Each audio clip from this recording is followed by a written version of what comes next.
So much for this, sir. Now shall you see the other. You do remember all the circumstance? Remember it, my lord. Sir, in my heart there was a kind of fighting that would not let me sleep. Methought I lay worse than the mutines and the bilboes. Rashly, and praised be rashness for it. Let us know our indiscretion sometimes serves us well when our deep plots do pall. And that should teach us there's a divinity that shapes our ends, rough hew them how we will. That is most certain. Up from my cabin, my sea gown scarfed about me. In the dark, groped I to find out them. Had my desire, fingered their packet, and in fine withdrew to mine own room again, making so bold my fears, forgetting manners, to unseal their grand commission, where I found Horatio, royal knavery, an exact command, larded with many several sorts of reasons, importing Denmark's health and England's too, with such bugs and goblins in my life, that on the supervised no leisure bated, no, not to stay the grinding of the axe, my head should be struck off. Is it possible? Here's the commission. Read it at more leisure, but wilt thou hear me how I did proceed? I beseech you. Being thus benetted round with villainies, ere I could make a prologue to my brains, they had begun the play. I sat me down, devised a new commission, wrote it fair. I once did hold it, as our statists do, a baseness to write fair, and labored much how to forget that learning. But, sir, now it did me yeoman's service. Wilt thou know the effect of what I wrote? Aye, good my lord. An earnest conjuration from the king, as England was his faithful tributary, as love between them like the palm might flourish, as peace should still her wheaten garland wear and stand a comma between their amities, and many such like as is of great charge, that on the view and knowing of these contents, without debatement further, more or less, he should the bearers put to sudden death, not shriving time allowed. How was this sealed? Why, even in that was heaven ordinate. I had my father's signet in my purse, which was the model of that Danish seal. Folded up the writ in the form of the other, subscribed it, gave the impression, placed it safely, the changeling never known. Now, the next day was our sea fight, and what to this was sequent, thou knowest already. So Guildenstern and Rosencrantz go to it. Why, man, they did make a love to this employment. They are not near my conscience. Their defeat does by their own insinuation grow. 'Tis dangerous when the baser nature comes between the pass and fell insensate points of mighty opposites. Why, what a king is this? Does it not, thinks thee, stand me now upon, he that hath killed my king and whored my mother, popped in between the election and my hopes, thrown out his angle for my proper life, and with such cousinage, is it not proper conscience to quit him with this arm, and is not to be damned to let this canker of our nature come in further evil? It must be shortly known to him from England what is the issue of the business there. It will be short. The interim is mine, and a man's life's no more but to say one. But I am very sorry, good Horatio, that to Laertes I forgot myself. For by the image of my cause I see the portraiture of his. I'll court his favors. But sure, the bravery of his grief did put me into a towering passion. Peace. Who comes here?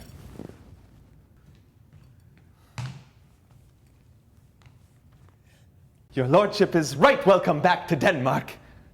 I humbly thank you, sir. Dost know this waterfly? No, my good lord. Thy state is the more gracious, for 'tis a vice to know him. He hath much land and fertile. Let a beast be lord of beasts, and his crib shall stand at the king's mess. 'Tis a chuff, but as I say, spacious in the possession of dirt. Sweet lord, if your lordship were at leisure, I should impart a thing to you from his majesty. I will receive it, sir, with all diligence of spirit. Put your bonnet to his right use. 'Tis for the head. I thank your lordship.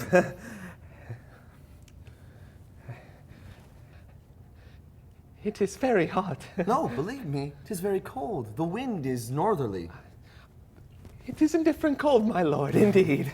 But yet, methinks it is very sultry and hot for my complexion. Exceedingly, my lord. It is very sultry, as 'twere, I cannot tell how. But, my lord, His Majesty bade me signify to you that he has laid a great wager on your head. Sir, this is the matter. I beseech you, remember. Nay, good my lord, for mine ease, in good faith.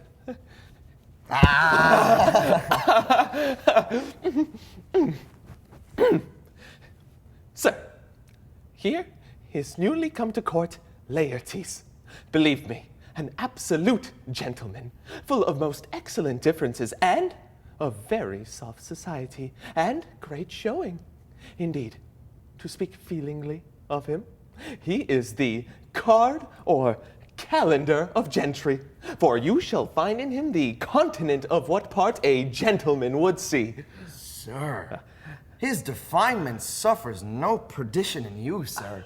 Though, I know, to divide him inventorially would dizzy the arithmetic of memory, and yet but yaw neither in respect of his quick sail. But in the verity of extolment, I take him to be a soul of great article, and his infusion of such dearth and rareness as to make true diction of him. His semblable is his mirror, and who else should trace him? His umbrage, nothing more.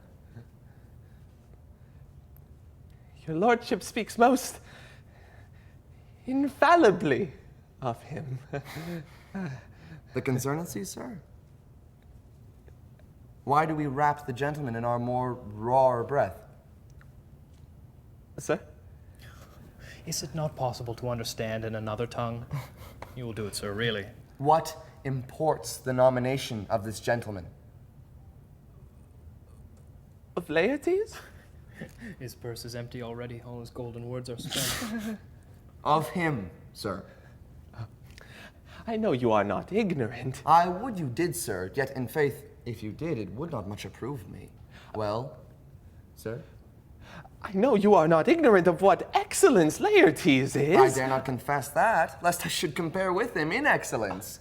But to know a man well, were to know himself. I mean, sir, for his weapon. But in the imputation laid on him by them in his meed, he's unfellowed. What's his weapon? Rapier and dagger. That's two of his weapons, but well. The king, sir, hath wagered with him 6 Barbary horses, against the which he has imponed, as I take it, 6 French rapiers and poniards, with their assigns as girdle, hangers, and so. 3 of the carriages, in faith, are very dear to fancy, very responsive to the hilts, most delicate carriages, and of very liberal conceit. What call you the carriages? I knew you must be edified by the margentare you had done. The carriages, sir, are the hangers. The phrase would be more German to the matter if we could carry cannon by our sides. I would it might be hangers till then. But on. 6 Barbary horses against 6 French swords, their assigns, and 3 liberal conceited carriages. That's the French bet against the Danish. Why is this imponed, as you call it? The king, sir, hath laid that in a dozen passes between yourself and him, he shall not exceed you 3 hits. He hath laid on 12 for 9, and it would come to immediate trial if your lordship would vouchsafe the answer. How if I answer no?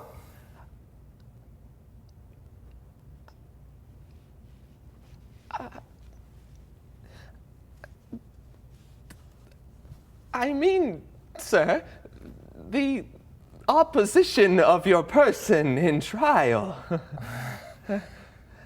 Sir, I will walk here in the hall, if it please his majesty. It is the breathing time of day with me. Let the foils be brought, the gentleman willing, and the king hold his purpose. I will win for him, and I can. If not, I will gain nothing but my shame, and the odd hits. Shall I re-deliver you even so? To this effect, sir. After what flourish your nature will. I commend my duty to your lordship. Yours. Yours. He does well to commend it himself. There are no tongues else for his turn. This lapwing runs away with the shell on his head. He did comply with his dug before he sucked it. Thus has he, and many more of the same breed that I know the drossy age dotes on, only got the tune of the time, an outward habit of encounter, a kind of yeasty collection that carries them through and through the most fanned and winnowed opinions, and do but blow them to their trial, the bubbles are out. My lord, His Majesty commended him to you by young Osric, who brings back to him that you attend him in the hall. He sends to know if your pleasure holds to play with Laertes, or that you will take longer time. I am constant to my purposes. They follow the king's pleasure. If his fitness speaks, mine is ready, now or whensoever, provided I be so able as now. The king and queen and all are coming down. If his fitness speaks, mine is ready, now or whensoever, provided I be so able as now. The king and queen and all are coming down. In happy time. The queen desires you to use some gentle entertainment to Laertes before you fall to play. She well instructs me.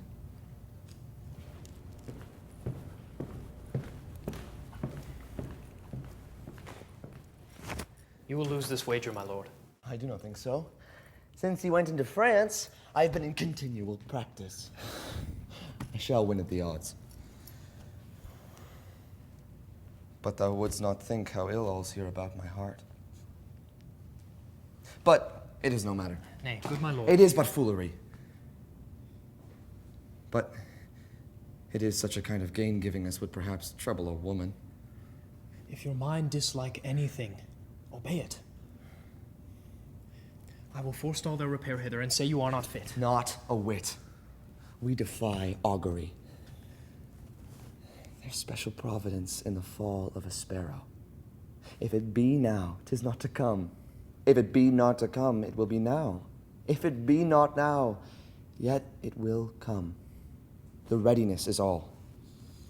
Since no man has aught of what he leaves, what is to leave betimes. Let be.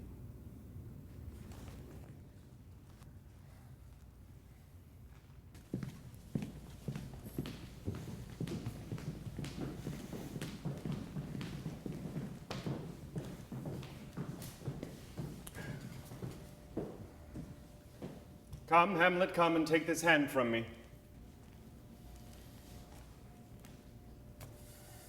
Give me your pardon, sir. I've done you wrong, but pardoned as you are a gentleman. This presence knows, and you must needs have heard, how I am punished with sore distraction. What I have done, that might your nature, honor, and exception roughly awake, I here proclaim was madness. Was Hamlet wrong, Laertes? Never Hamlet. If Hamlet from himself be ta'en away, and when he's not himself does wrong, Laertes, then Hamlet does it not. Hamlet denies it. Who does it then? His madness. If be so, Hamlet is of the faction that is wronged. His madness is poor Hamlet's enemy. Sir, in this audience, let my disclaiming from a purposed evil free me so far in your most generous thoughts that I have shot mine arrow o'er the house and hurt my brother. I am satisfied in nature, whose motive in this case should stir me most to my revenge. But in my terms of honor, I stand aloof, and will no reconcilement till by some elder masters of known honor I have a voice and precedent of peace to keep my name ungored.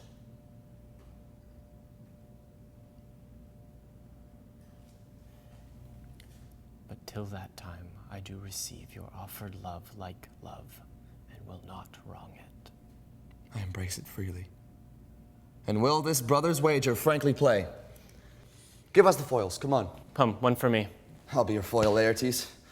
In mine ignorance, your skill shall, like a star the darkest night, stick fiery off indeed. You mock me, sir! No, by this hand. Give them the foils, young Osric. Cousin, Hamlet, you know the wager?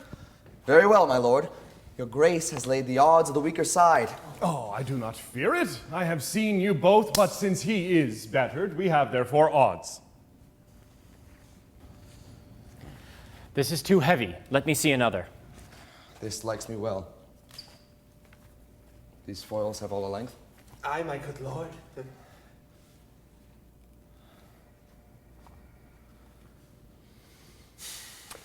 Set me the stoops of wine upon that table. If Hamlet give the first or second hit, or quit in answer of the third exchange, let all the battlements their ordnance fire.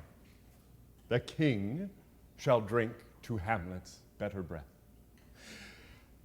And in that cup a union shall he throw richer than that which 4 successive kings in Denmark's crown hath worn. Give me the cups. And let the kettle to the trumpet speak, the trumpet to the cannoner without, the cannon to the heavens to earth. Now the king drinks to Hamlet.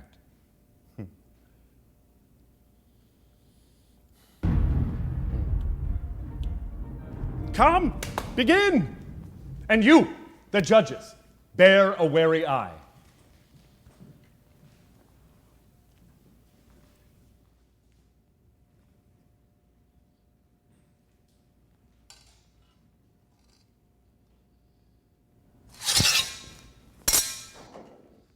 Come on, sir.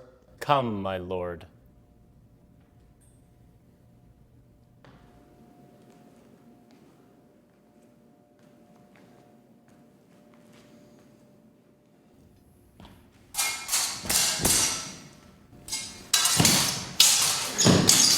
One! No! Judgment?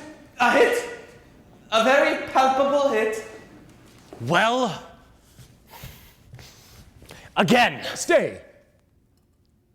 Give me drink. Hamlet.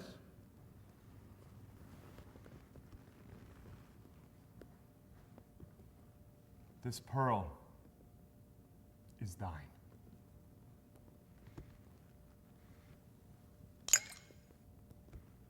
Here's to thy health. Give him the cup. I'll play this bout first. Set it by a while.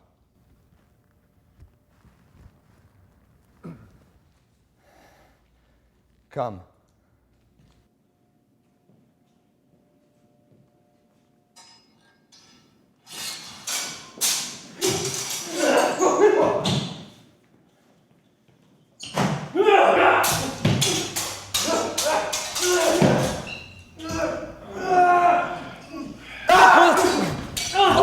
Another hit? What say you? Touch. Touch, I do confess. Our son shall win. He's fat and scant of breath. Here, Hamlet, take my napkin, rub thy brows. The queen carouses to thy fortune, Hamlet. Good madam. Gertrude! Do not drink. I will, my lord. I pray you pardon me. It is the poisoned cup. It is too late. I dare not drink yet, madam. By and by. Come, let me wipe thy face. I'll hit him now, my lord. I do not think. It is almost against my conscience. Come. For the third, Laertes, you but dally. I pray you, pass with your best violence. I'm afeard you make a wanton of me. Say you so? Come on, then.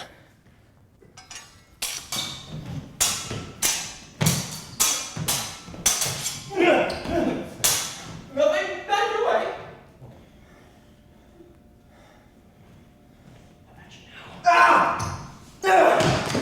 Apart them! They are incensed!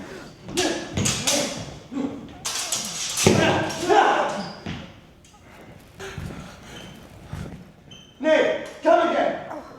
Look at the queen now! They bleed on both sides. Why, as a woodcock to mine own springe, Osric. And justly killed with mine own How does the treachery. queen? She swoons to see them bleed. No, the drink! The drink! Oh, my dear Hamlet! The drink! The drink! I'm poisoned!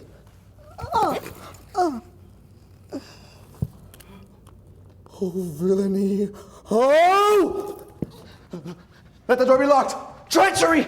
Seek it out! It is here, Hamlet. Hamlet, thou art slain. No medicine in the world can do thee good. In thee there is not half an hour's life.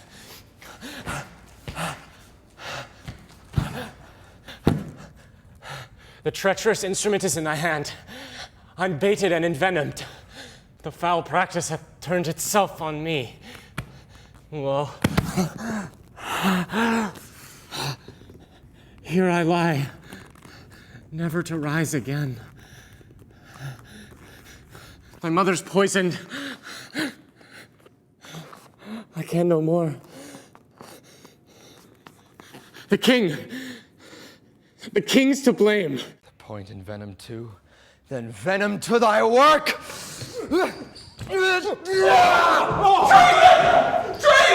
What? Defend me, friends! I am but hurt!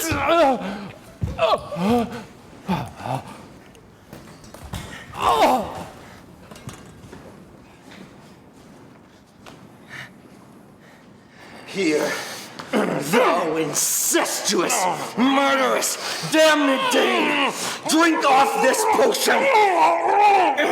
Is thy union here? Follow my mother.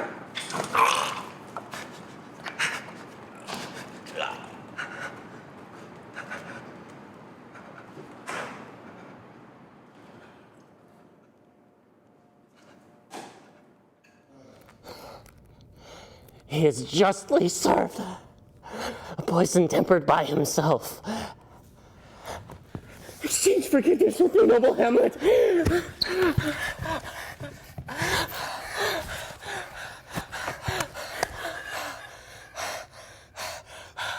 Mine and my father's death come not upon thee, nor thine on me. Then make thee free of it.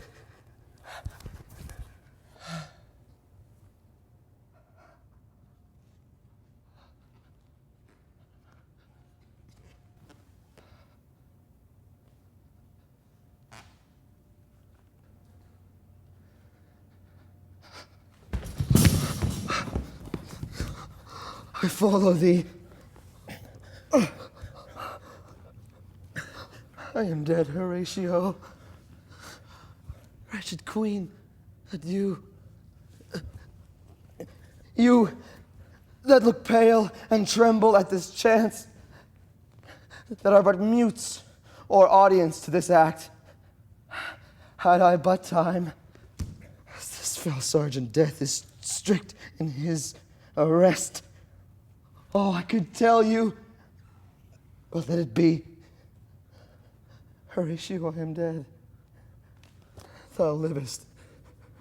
Report me and my cause aright to the unsatisfied. Never believe it. I am more an antique Roman than a Dane. Here is yet some liquor left. As thou art a man, give me the cup.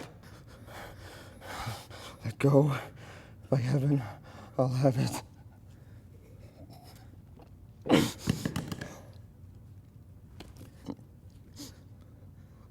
Oh, good Horatio, what a wounded name thinks standing thus unknown shall live behind me.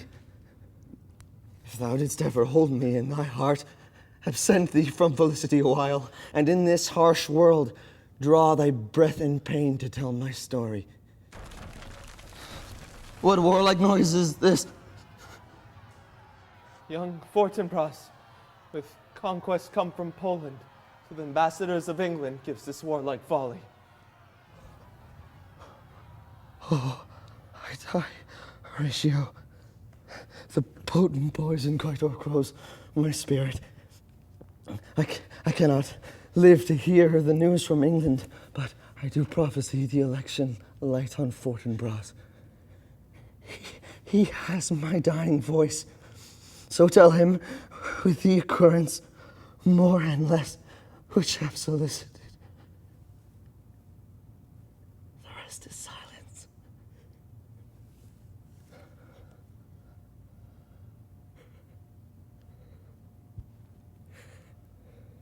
now cracks a noble heart.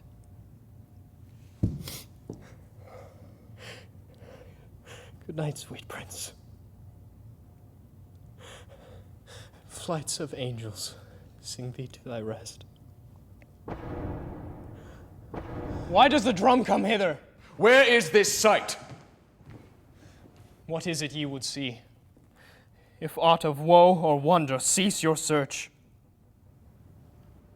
This quarry cries on havoc. O proud death, what feast is toward in thine eternal cell that thou so many princes at a shot so bloodily hast struck? The sight is dismal, and our affairs from England come too late. The ears are senseless that should give us hearing to tell him his commandment is fulfilled, that Rosencrantz and Guildenstern are dead. Where should we have our thanks? Not from his mouth. Had the ability of life to thank you. He never gave commandment for their death. But since, so jump upon this bloody question, you from the Polack wars and you from England are here arrived, give order that these bodies high on a stage be placed to the view, and let me speak to the yet unknowing world how these things came about. So shall you hear of carnal, bloody, and unnatural acts, of accidental judgments, casual slaughters, of deaths put on by cunning and forced cause, and in this upshot, purposes mistook, fallen on the inventors' heads. All this can I truly deliver.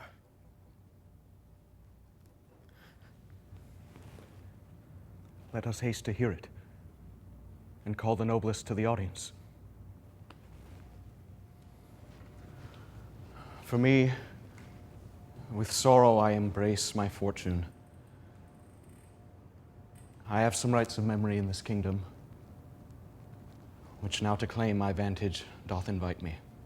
Of that I shall have also cause to speak, and from his mouth whose voice will draw on more. But let the same be presently performed, even while men's minds are wild, lest more mischance on plots and errors happen.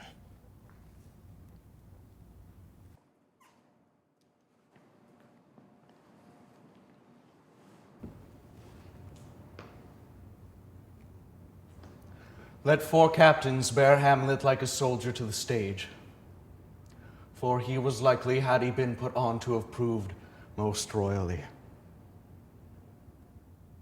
And for his passage, the soldier's music and the rights of war speak loudly for him.